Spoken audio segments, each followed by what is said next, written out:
सरकारला मी विनंती करतो की या पुरवणी मागण्यामध्ये मोठ्या प्रमाणात निधी मिरजगाव आणि खर्ड्या इथं असणाऱ्या पोलीस स्टेशनला देण्यात यावा।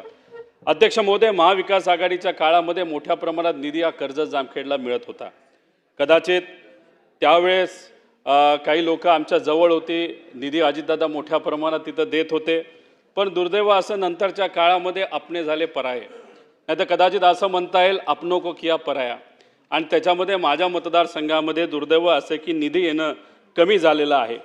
पण शेवटी अपने तो अपने होते हैं। त्यामुळे आपल्या अजितदादांना मी विनंती करतो, सर्व गावकीकडे तुम्ही बघत आहात, गावकीकडे बघत असताना जरा भावकीकडे तरी बघावं आणि तिथे माझ्या मतदारसंघामध्ये जो निधी माझ्या विकास कामासाठी, माझ्या तिथं असणाऱ्या लोकांच्या भवितव्यासाठी लागणारे तो तिथं देण्यात यावा। राजकारण बाजूला ठेवू, ज्याला कोणाला भूमिपूजन करायचं त्याला करून द्या, पण अनेक मागण्या माझ्या मतदारसंघातल्या आणि खास करून गृह विभागाच्या आम्ही तिथं मांडलेल्या आहेत, मंजूर सुद्धा आहेत, फक्त निधी तिथं दिला गेला नाही। तो निधी तिथं देण्यात यावा अशी विनंती इथं अध्यक्ष महोदय करतो। ज्ञानराधा मल्टी स्टेट सोसायटी ही बीड जिल्ह्यामध्ये असणारी एक सोसायटी अध्यक्ष महोदय, 4-5 हजार कोटीचा त्याच्यामध्ये भ्रष्टाचार झालेला आहे। माझ्या मतदारसंघामध्ये आणि खास करून जामखेड तालुक्यामध्ये सुद्धा तिथे असणाऱ्या 6 ते 6.5 हजार लोकांचे 90 कोटीपेक्षा जास्त पैसा तिथं अडकलेला आहे। त्यामुळे सरकारला विनंती करतो त्याच्यामध्ये लक्ष घालून की ज्ञानराधा मल्टीस्टेट सोसायटीमधल्या ज्या ठेवी आहेत त्या गरिबाला परत अध्यक्ष महोदय तिथं मिळाव्यात।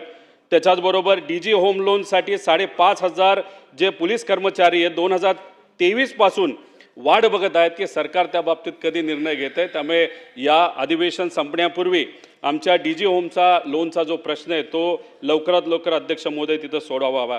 त्याच्याच अध्यक्ष महोदय, पोलीस प्रशासनामध्ये प्रमोशनचा विषय अनेक वर्षांपासून प्रलंबित आहे। 113 बॅच 2015ची PSI ते API 10 वर्षापासून या प्रमोशन रखडलेल्या आहेत।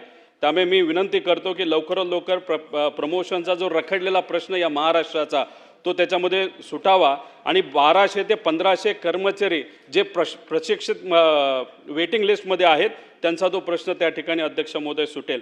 त्याच्याचबरोबर अध्यक्ष महोदय, गेल्या काही वर्षांपूर्वी आपण 45 दिवस सुट्टी आणि त्याच्यामध्ये 20 रजा या पोलिसांना देतो, पण खऱ्या अर्थाने आपण जर बघितलं पोलिसांशी बोललात तर तिथं असं कळतं की त्या रजा दिल्या जात नाहीत।